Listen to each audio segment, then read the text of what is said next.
Imana ishimwe cyane ndamukije mu izina rya Yesu Kristo. Tugeze mu nyamwiza cyane uko mbijambo ry'Imana. Nkuko bisanzwe nitwa EVANGELIST SOSTENE SINZOYIHEBA. Shimye Imana ku iteka ya gatanu y'ukwezi kwa 11 2023 Imana mu ijuru ahabwa icubahiro. Uyu munsi ndabiyegereje mu izina rya Yesu Kristo muri EVANGELIST Ministry. Reka amahoro y'Imana abane namwe. Sinakore ministry gusa abantu bose bakoranyumviriza reka ineza y'Imana ibane namwe mu izina rya Yesu Kristo. Kuyu munsi wa Mungu cyangwa ku cyumweru cyangwa dimanche bivanye n'ururimi rwa buvuga. Reka nkubwire ngo amahoro y'Imana abane namwe, mbabwira ngo urukundo rw'Imana baganze ku itariki nziza gatanu y'ukwezi kwa 11 2023. Ngira aho mbabwira abantu mwese mukurikirana gahunda za Nyakore yuko twatanguye gutambutsa ibiganiro byacu dukora misi yose biciye kuri online. Nashaka mbabwire ngo abantu mwese muzohore mukurikirana gahunda zacu za buri munsi itangura saa 9 z'umugoroba amasaha mu Rwanda no mu Burundi kugeza saa 2. Bizohora bica kuri live cyangwa kuri online live. Haleluya. Imana mu ijuru ibaho mugisha. Bizabica kuri live biciye ku rubuga rwacu rwa Nyakore Ministry. Nkabwira ngo mwese ntago bigoye no gufata ama mega ugashyira mu telefone yawe, hanyuma ugafata YouTube yawe ukarandira hano handitse Nyakore TV iwacu, ugaca winjira ukadukurikirana. Imana mu ijuru ibaho mugisha. Hamwe n'ivyo reka dusenga Imana twinjire mu ijambo ry'Imana. Nta waje imbere y'Imana ngo atahe amara masa. Reka dusenge mu izina rya Yesu Kristo. Ndagushimiye Mana, Imana amahoro. Ndagushimiye kugira neza, ndagushimiye kurukundo rwawe. Mwakano kanya tuje imbere yawe twebwe basavyi bawe aho turi ku isi ita Yesu Kristo ku mpande zine z'isi.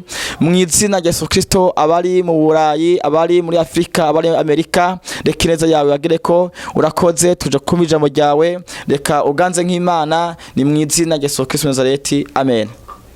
Mana yo mwijeho mugisha, tukuganira ku ijambo ry'Imana dusanga muri Luka igicaho ca 5 umurongo waho wa mbere gushika 11. Imana mu ijuru ibaho mugisha.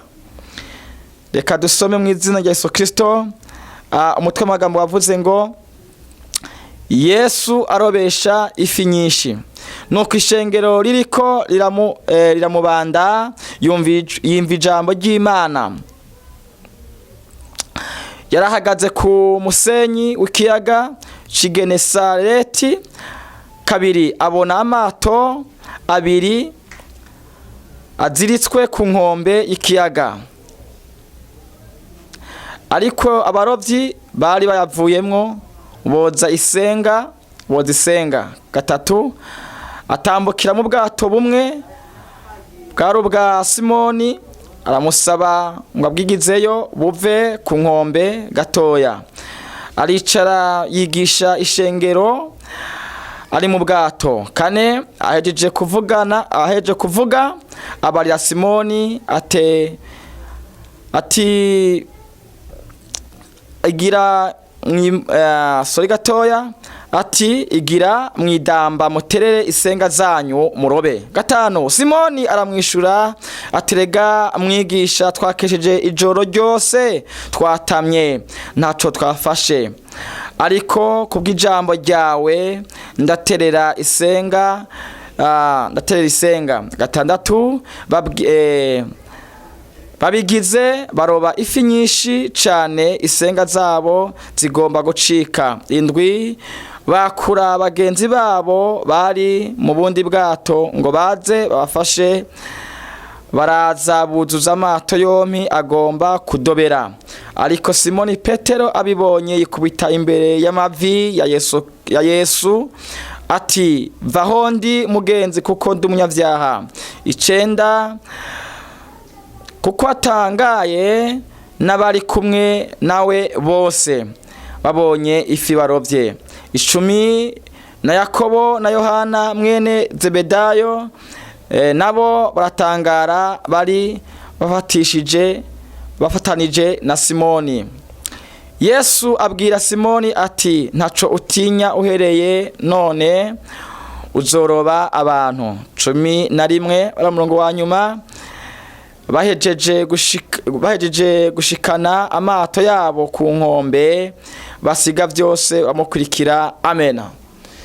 Imana yacu ishimwe cyane gose. Iri jambo turaryumvise nkuko dusanga mu cete Sharuka, turyumvise. Imana mwijaho umugisha cyane gose. Reka turivuge gatoya, Imana mwijuru idahana umugisha. Ubutumwa bwiza uko bwanditswe na Luka bwavuga ibidasanzwe ku bantu batuye isi yose. Cyane cyane abantu bakekenya Yesu Kristo yuko atari umwana w'Imana. Benshi bakekenya Yesu Kristo ko adashoboye, ariko Yesu arashoboye mu izina rya Yesu Kristo. Reka mabwire umuntu wese yumvise ijambo ry'Imana, Yesu Kristo we ubwiwe n'ubuzima. Yesu Kristo ageze hejuru arakora. Yesu Kristo ageze mu mazi arakora. Yesu Kristo ageze ku butaka arakora. Ndankubwire ngo Yesu ashoboye byose. Wewe muntu kwankurikirana uri kuranyumviriza aho uri hose, reka nkubwire Imana yo mwijuru ishimwe cyane gose ngo asanga abigishwa be kwaroba. Haleluya. Twumvise abantu bavuzwemwo, harimo Simoni Petero, mbese beneze bedayo bose bari barimwo, ngo barara amajoro baroba nta kintu bafatishije. Imana mwijuru itugire neza. Haleluya. Nuko Imana mwijuru iko gitangaza kidasanzwe. Yesu Kristo wewe yako arigisha ahantu ahagaze imusozi, abona abantu bumiwe. Imana ishimwe cyane gose. Ariko ndiko ndumva cyane gose buriya Petero, kuko yumvise amakuru ya Yesu Kristo, aho yarasenze mu mutima avuga ngo mbese icoma umwami w'abamagashika ahantu ndi kumba ico yokora. Imana ishimwe cyane gose. Yesu Kristo aramanuka ku musenyi. Yari inco ya mbere Yesu Kristo agiye ku mazi afata ubwato. Haleluya. Yashaka yereka abantu bose batuye mu rufunzo ko ari Imana ishoboye byose. Nashaka kubwira ngo nta kintu na kimwe cyo kugwanya. Buriya tugwana n'imyuka mitandukanye cyane gose. Hari ikora mu kirere, hari ikora ku butaka, hari ikora ku mazi. Reka nkubwire ngo Yesu Kristo ashoboye byose mu izina rya Yesu Kristo. Yesu amaze gushika mu mato arabwira Simoni ariwe Petero ati fata aho hantu uri, fata ubwato bukureho. Icambere vyavuga gukura ikintu cyose kibangamiye Imana, cyo kibangamiye Yesu Kristo mu mutima. Aravuga ngo kwa icyo cyaha cy'icambere. Icakabiri Yesu Kristo arafata aratembera mu bwato gatoya gusa, haramubwira ngo fate icakabiri, fata ubwato bwawe ubwirize mu idamba, tereramo urusenga. Icakabiri vyavuga kumvira Imana, kumvira ijwi ry'Imana, cyo kumvira Yesu. Imana ishimwe cyane gose. Petero yabaye umuhizi arabikora byose. Icya gatatu, amaze gutereramo ubwiwe Petero akakekiranya ijwi ry'Imana. Mwibuke mubwiye ngo reka ndakubwire mwami, mugenzi mwigishwa, twarayijo ryose turoba nta kintu twafatishije, ariko ubwo ari wowe bivuze ndabikora. Haleluya. Iryo jambo ryateye Imana gukora. Reka nkubwire iryo jambo ryateye Yesu Kristo yumva yuko abantu no ku musenyi ca ku ruzi cyangwa mu kiyaga hariho abantu bumvirijwe igiki ry'Imana. Bwana Yesu asifiwe. Amaze gutererayo, amaze kwemera, amaze kumubwira ngo kuramwo, amaze gukuramo asanga isenga yuzuye, ashira mu bwato apakira, amato apakiramo. Mwibuke yuko ubwato bumwe ni Yesu Kristo yaraburimo, ubundi bwa kabiri nabwo Simoni cyangwa Petero niwe yaraburimo, Imana ishimwe cyane gose. Abwira abandi bagenzi be bose, reka nkubwize ukuri, ndashaka kubwire ngo mu kuhamagara bagenzi be, bajya bagenzi be bose baramutwe yakumbure ati uyu munsi koko ko wasenze wakuyemo iki, mbese uyu munsi ko warimye ugahinga wasaruye iki.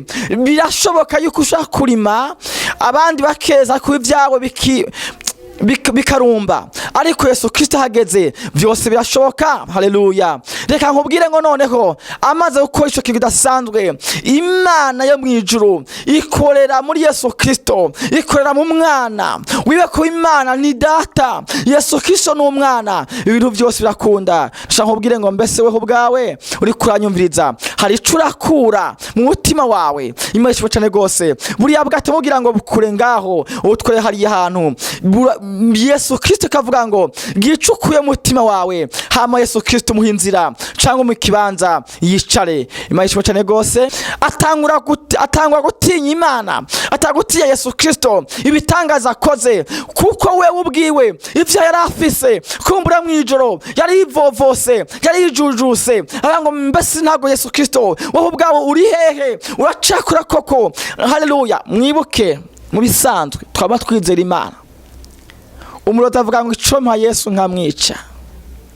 Iyo umuntu agiye kwica uyundi avuga ngo icoma Yesu nkamwica. Reka nkubwire ngo umusama yavuga ngo icoma runaka twaryamana, nawe mukuru yavuga ngo icoma nkafatisha, icoma Yesu we nkafatisha. Ariko Yesu abamwumva, amaze kumva yuko Yesu Kristo yamaze kumenya icyo agambiriye muri we, aravuga ngo ati noneho ndakubashe mwami. Aca bugufi avuga ngo nyakubahwa mwami, vaho ndije ndunyavyaha. Ariko imbabazi z'Imana, nshaka nkubwire ngo mfise topic ivuga ngo imbabazi z'Imana zirakora iyo uciye bugufi. Imbabazi z'Imana zirakora iyo uciye bugufi. Nuko umuntu w'Imana amaze guca bugufi Petero, hanyuma Imana amubwira ngo, Yesu amubwira ngo ntaco utinya mugenzi, ntaco utinya, kuko guhera uyu munsi utazokongera kuroba amafi, ahubwo uzohora uroba abantu. Mwibuke gahunda zacu cankwe gahunda ya ministeri enihakore no kuroba abantu. Nshaka nkubwire ngo guhera uyu munsi tangura uroba abantu, tangura ugende mu kabare uroba abantu ko barimbuke mu kaburegwe, ca mu maroji, genda ku mazu yitiriwe abantu basambana, ugende urobe abasambanyi. Yesu Kristo nakito kirashaka, ashaka umwumvire, uce bugufi, hanyuma nawe uroba abandi mu izina rya Yesu Kristo. Reka nkubwire ngo Imana yo mu ijuru izobasha kuguha ibitsibo mu izina rya Yesu Kristo. Navuga byinshi, ariko kimbazi z'Imana zo mutima wawe utanga uce bugufi, Yesu nawe azokora bidasanzwe. Yesu Kristo ashaka yuko mumukurikira, ureke byose, ureke ubusambanyi, ureke amacakuri y'amoko, ureke ishari n'inzigo, ukurikire Yesu. Reka mabwire ngo amahoro Yesu Kristo abane namwe, Yesu Kristo abagire neza. Shalom shalom. Reka dusenge Imana. Mana ushoboye byose, ndagushimiye, witwa Jehova, witwa Imana ushoboye byose.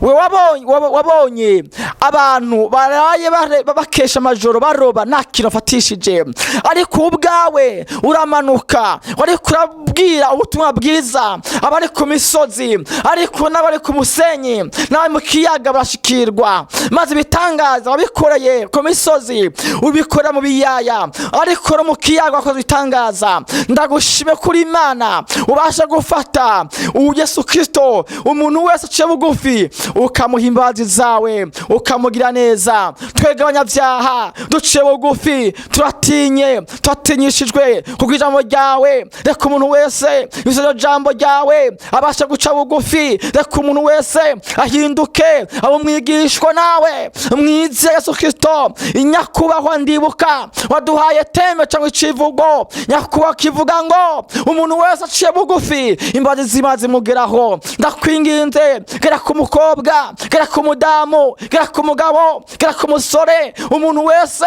amanza gutahura imvugo yawe ineza yawe urukundo rwawe rumugwereho papa Yesu Kristo ushoboye byose urakoze Yesu Kristo ndagushimye ijambo rigere muri Afrika rigere Yesu Kristo mu Europe rigere Amerika Aziya Yesu Kristo na Oceania hose rigere Yesu Kristo urakoze kubikoze ndagushimye ugaba amafi menshi nyakubahwa dufatishije ijambo ryawe ndagushimye kubwo abantu benshi kubwo iminyago myinshi Yesu Kristo ihugarutseho yarakuvuyeho ijambo ryawe ntabwo icubahiro ni mu izina rya Yesu Kristo ndagushimye kubikoze amen.